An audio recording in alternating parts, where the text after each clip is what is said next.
Bonjour, c'est Thibault Lambert et vous écoutez Code Source, le podcast d'actualité du Parisien.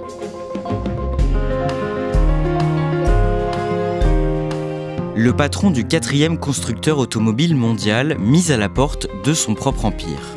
Le 1er décembre dernier, Carlos Tavares, le directeur général de Stellantis, a démissionné de ses fonctions sous la pression de son conseil d'administration en raison de son management de plus en plus contesté et alors que le groupe a vu ses ventes chuter en quelques mois. Cet ingénieur portugais de 66 ans, passé chez Renault et qui a fait ses études en France, s'était fait un nom en redressant un groupe aux abois au milieu des années 2010, le français PSA, avec des marques comme Peugeot et Citroën. Cet épisode de Code Source est raconté par deux journalistes du service économie du Parisien, Victor Tassel et Sébastien Lernoux, le chef de ce service.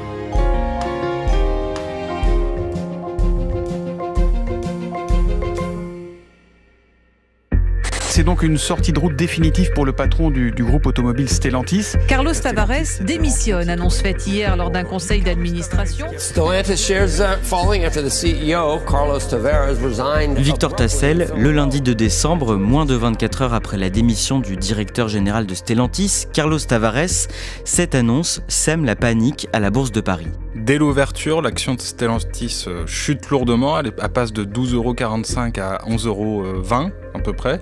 Elle perd 7% dès l'ouverture de la bourse. Sébastien Lernoux, le jour même, les syndicats français du groupe réagissent dans le Parisien à ce départ brutal. Ils se montrent inquiets ? Oui, ils se montrent inquiets parce qu'évidemment, ils ont des inquiétudes sur l'emploi. Stellantis en France, c'est 5 usines, c'est 17 sites, 45 000 emplois et le marché de l'automobile ne se porte pas bien en ce moment. Les syndicats avaient obtenu une garantie quelques jours auparavant de Tavares de maintenir l'emploi en France et d'assurer pour les années à venir la production des sites. Et du coup, avec l'éviction de Carlos Tavares, il se pose la question, est-ce que ces engagements vont être maintenus ? Alors on va voir pourquoi Carlos Tavares a été poussé aussi brutalement à la démission, lui qui était il y a encore un an considéré comme intouchable, mais d'abord on va voir comment il s'est imposé comme l'un des hommes les plus puissants de l'industrie automobile. On a choisi de commencer cet épisode en 2014, cette année-là, le 1er avril, Carlos Tavares, 55 ans, prend la tête du groupe PSA, qui regroupe les constructeurs français Peugeot et Citroën. Qu'est-ce qu'on sait de lui et de son parcours à ce moment-là, Victor Tassel ? Alors c'est un Portugais, sa mère est notamment prof de français, il va étudier au lycée français de Lisbonne et il va poursuivre ses études en France dès 18 ans avant d'intégrer une école d'ingénieur centrale.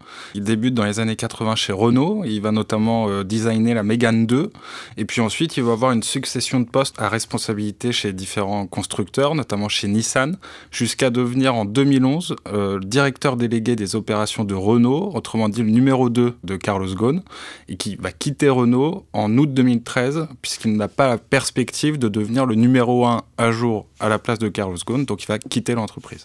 Il avait provoqué, souvenez-vous, la colère de Carlos Ghosn en affichant publiquement ses ambitions. Les aspirations de Carlos Tavares se réalisent. L'ancien numéro 2 de Renault rejoint la tête de PSA. Portrait de ce passionné d'automobile, Camille Boudin. Carlos Tavares, 55 ans. Allure sportive, petites lunettes et un amour dévorant pour les voitures de course, voilà le futur patron de PSA. En 2014, quand il prend la tête du constructeur PSA, le groupe est au bord de la faillite. Tout va très mal depuis des années et Carlos Tavares est un peu appelé à la rescousse pour sauver le groupe. L'État français va monter au capital avec une entreprise chinoise pour sauver PSA. Et la mission de Carlos Tavares à ce moment-là, c'est de redresser rapidement le fleuron automobile français. Sébastien Lernoux, quelle est sa méthode donc pour relancer l'entreprise ? Carlos Tavares, quand il arrive chez PSA, il veut inculquer tout de suite la culture de la performance. C'est son obsession. Il faut absolument que PSA, Peugeot, Citroën redeviennent rentables, ce que le groupe n'était plus depuis des années. Première chose qu'il va faire, c'est qu'il va tailler dans les coûts. Il va revoir le dimensionnement des usines. Il va renégocier tous les contrats avec les fournisseurs. Il va mettre une pression d'enfer sur ses équipes pour absolument remonter les marges. Par ailleurs, il va faire le ménage dans les modèles. Il y en avait pas loin de 45. Il va diviser le nombre par 2. Puis en plus, il va essayer de monter en gamme également pour pouvoir redimensionner les voitures vendues par Peugeot et Citroën sur une gamme plus premium, donc qu'on peut vendre plus cher. Et il développe auprès de ses équipes un management qu'on dit très dur, sans état d'âme, pour tendre vers une rentabilité maximale. Alors, il le dit lui-même, c'est un psychopathe de la performance. Donc ça en dit long sur le personnage. Donc effectivement, il met une pression d'enfer sur toutes les équipes, de l'ouvrier de base dans les usines jusqu'au top management. Il n'hésite pas à évincer les dirigeants principaux du groupe s'ils n'atteignent pas leurs objectifs. Il n'a aucun état d'âme. Et est-ce que cette méthode porte ses fruits ? En tout cas, dans les chiffres, oui. Il arrive à baisser de environ 700 € le coût de fabrication d'une voiture. Donc évidemment, ça a permis rapidement d'améliorer la marge. Et d'ailleurs, 12 mois après, PSA retrouvait des résultats positifs. Dès 2015, Victor Tassel, tandis que PSA sabre dans ses dépenses et que ses résultats s'améliorent, Carlos Tavares s'octroie une généreuse rémunération. Oui, PSA retrouve les bénéfices très rapidement. Ils vont réaliser 1,2 milliard d'euros de bénéfices alors qu'ils perdaient 500 millions d'euros l'année d'avant. C'est un retournement exceptionnel et Carlos Tavares va toucher 5 millions d'euros de salaire. Il double son salaire par rapport à l'année précédente et ça va fortement agacer l'État français qui était monté au capital de PSA pour sauver le groupe. Et Emmanuel Macron, ministre de l'économie à l'époque, s'en émeut dans une interview aux Parisiens et il appelle Carlos Tavares à montrer l'exemple. En 2017, le groupe PSA s'agrandit et rachète 2 marques détenues par le géant américain General Motors, le constructeur allemand Opel et le britannique Vauxhall. C'est quoi la stratégie de Carlos Tavares à ce moment-là ? Alors effectivement, il y a 2 marques. La principale, c'est Opel, le constructeur allemand. Alors, c'est pas la première fois qu'on parlait d'une fusion entre PSA et Opel. Il y avait déjà eu un projet au début des années 2010, mais PSA était dans une situation tellement catastrophique que le projet n'avait pas été amené à bien. Là, l'idée, effectivement, c'était de refusionner. Pourquoi ? Parce que c'était une question de taille, en fait. C'est qu'on avait des constructeurs qui étaient pas assez forts face à d'autres concurrents beaucoup plus importants qu'eux, et donc l'union fait la force. Ces 2 entités franco-allemandes se sont regroupées. Pour PSA, l'intérêt c'était notamment d'aller pénétrer des marchés dans lesquels ils étaient assez peu présents, l'Europe du Nord notamment. Et 2 ans plus tard, PSA fusionne avec le groupe automobile Fiat Chrysler. Le mariage des 2 sociétés donne naissance à Stellantis en 2021. Le patron de Fiat Chrysler, John Elkann, devient le président du groupe et Carlos Tavares, le directeur général. Stellantis devient alors un géant de l'automobile, très présent en France, en Italie et aux États-Unis, avec une quinzaine de marques. Est-ce que vous pouvez nous en citer quelques-unes ? Alors, ce sont des marques historiques françaises, on l'a dit, Peugeot, Citroën, DS, des marques historiques italiennes, Fiat évidemment, mais Maserati, Lancia, Alfa Romeo, des marques américaines, Chrysler, Jeep. Et ça a été aussi le tour de force de Carlos Tavares, c'est de réussir à unifier 3 cultures vraiment très différentes, culture italienne, française, américaine, qui n'avaient pas du tout la même manière d'aborder le marché de l'automobile. À ce moment-là, au moment où il devient Stellantis, le groupe doit affronter la pandémie de Covid-19. Comment ça se passe ? Alors effectivement, c'était pas évident, parce que c'est pile le moment où le monde est à l'arrêt, les usines ne fonctionnent plus. Et paradoxalement, les chiffres de vente sont bons. Stellantis tient le choc. Stellantis, comme le reste de l'industrie automobile, en revanche, a été confronté à la pénurie des semi-conducteurs. Vous savez, c'est ces petites pièces qu'on retrouve dans toutes les automobiles qui servent, par exemple, de manière automatique à monter ou baisser les litres. Enfin, voilà. Et en fait, il y avait une vraie pénurie de la production asiatique. Et donc, il a fallu quand même changer de manière de faire, peut-être en enlever un peu. Et pour le coup, Stellantis a été assez habile et a réussi à vendre malgré cette pénurie. Sébastien Lernoux, le secteur de l'automobile sort de la crise du Covid-19 avec devant lui de nombreux défis à surmonter. Expliquez-nous ça. Alors, le défi majeur à ce moment-là, c'est le défi électrique. En plus, on arrive au moment où l'Union européenne décide d'interdire la vente des véhicules thermiques, donc c'est les véhicules moteurs essence et diesel, en 2035. Et donc ça veut dire que c'est une course contre la montre pour les constructeurs européens qui sont vraiment en retard par rapport aux constructeurs asiatiques et américains qui ont quasiment 10 ans d'avance sur la technologie de la batterie électrique. Et donc c'est vraiment ça, c'est d'un coup, il faut, et notamment Stellantis, en fait, changer complètement de paradigme, changer de modèle de fabrication pour aller à fond vers l'électrique. Et Carlos Tavares, à la tête de cet immense groupe, continue de chasser les coûts ? Oui, il va continuer dans son obsession de la performance, comme au tout début chez PSA. Il va tout revoir, encore une fois, tous les process industriels. Il va souhaiter que toutes les productions se réalisent dans des pays à bas coût, que ce soit Brésil, Maroc, Turquie. Il va même demander aux salariés de faire des efforts. À la direction, il va surveiller les notes de frais. C'est dans toutes les strates de l'entreprise, il va chercher à baisser les coûts pour maximiser la marge. Sébastien Lernoux, comment ça se passe avec ses collaborateurs ? Difficilement, il n'hésite pas à évincer ses top dirigeants s'il le faut. Il centralise tout également, tout passe par lui. C'est vraiment très pyramidal. Cette chasse au coût perpétuelle fatigue les équipes. Ça fatigue aussi les fournisseurs qui sont sans cesse obligés de baisser leurs prix. Ça fatigue également les gouvernements parce que à chaque fois Stellantis fait un peu de chantage à l'emploi et demande des aides aussi pour maintenir les sites de production. À partir de 2022, en Italie, la leader d'extrême droite Giorgia Meloni prend la tête du gouvernement et la relation se détériore entre Stellantis, qui possède la marque italienne phare Fiat, et le pouvoir italien. Parce qu'en fait, Giorgia Meloni estime que Carlos Tavares privilégie la France au détriment de l'Italie. L'industrie automobile italienne est dans une mauvaise passe. Elle a perdu 25% de ses effectifs en 10 ans. Et donc voilà, elle est persuadée que Tavares maintient l'emploi en France au détriment de l'emploi italien.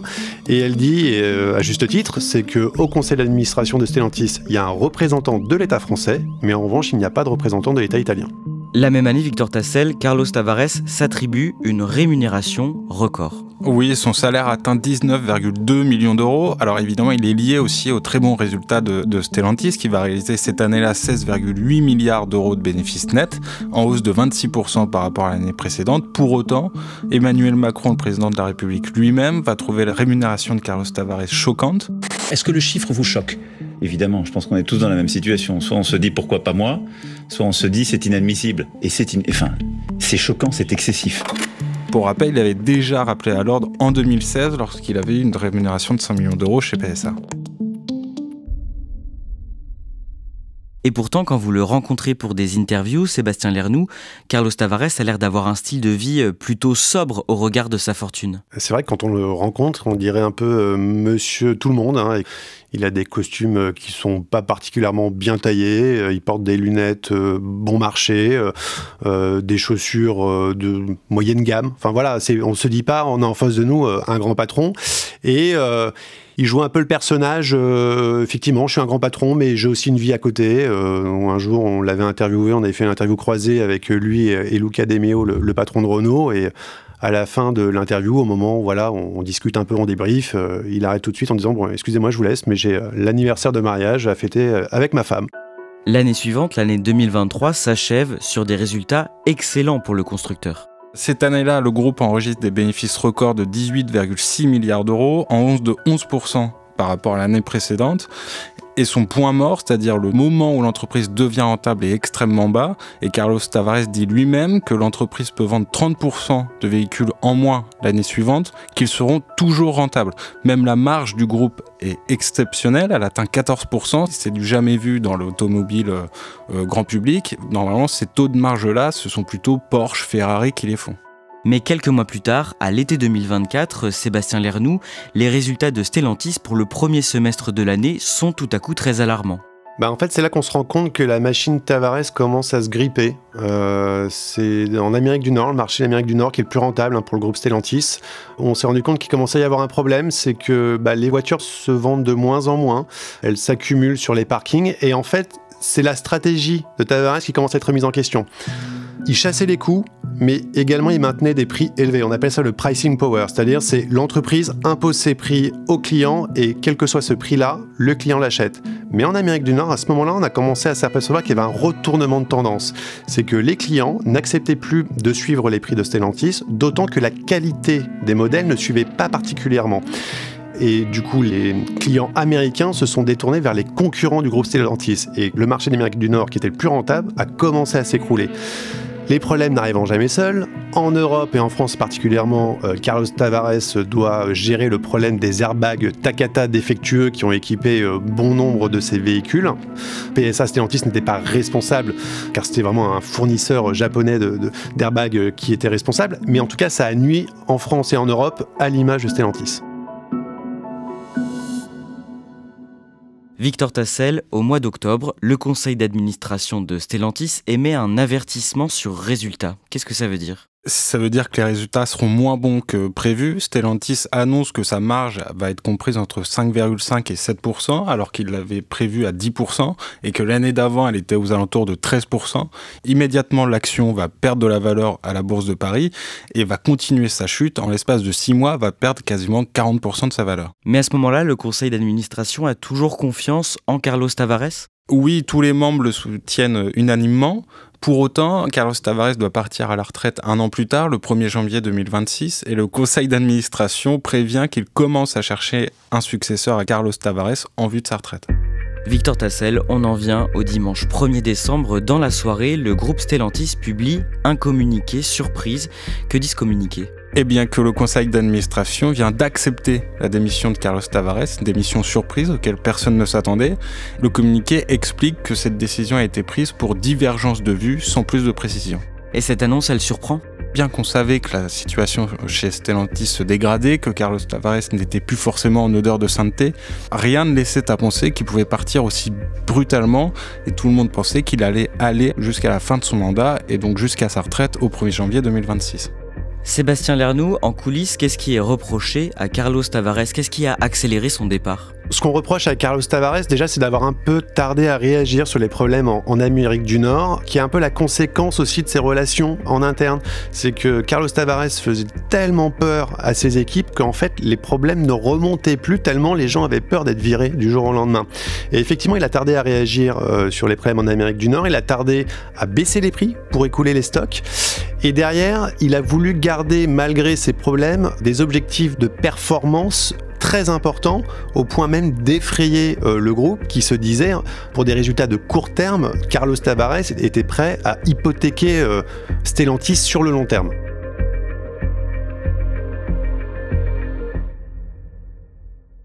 Est-ce qu'on sait comment Carlos Tavares a réagi à son éviction ? Alors, je ne suis pas dans le secret des dieux, mais c'est sûr que Carlos Tavares est quelqu'un avec un orgueil assez important et il est certain qu'il aurait préféré choisir sa fin et la date de sa fin plutôt qu'elle lui soit imposée. C'est la chute d'un des hommes forts de l'industrie automobile. Il était à un niveau de chef d'État quasiment, à parler d'égal à égal avec les différents présidents. Donc c'est sûr, maintenant, comme il le dit lui-même, il va retourner au Portugal, s'occuper de ses vignes et de ses oliviers. Sébastien Lernoux, Stellantis doit désormais trouver un successeur et la tâche ne s'annonce pas simple. On cherche un peu un mouton à 5 pattes, un spécialiste de l'automobile, quelqu'un aussi qui est capable de relever le défi de l'électrique également. Et puis il faut aussi effectivement trouver quelqu'un qui va revoir l'organisation de Stellantis qui a vraiment été mise en place autour de Carlos Tavares. On l'a dit, c'était une organisation hyper centralisée. Alors il y a plusieurs noms en interne qui circulent. Il y a un Français, Maxime Picat, qui est aujourd'hui le responsable des achats du groupe. Il y a un nom qui revient, c'est Luca Maestri, un américano-italien, directeur financier d'Apple, qui a travaillé chez General Motors par le passé. Donc lui, il a un profil intéressant parce qu'il est dans les nouvelles technologies chez Apple, mais en même temps, il connaît bien l'industrie automobile. Alors pour l'instant, son nom circule. Stellantis ne dit rien, mais on verra bien.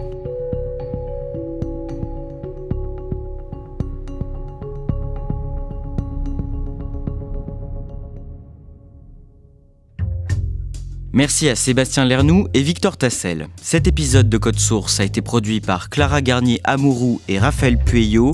Réalisation Julien Moncouquiol.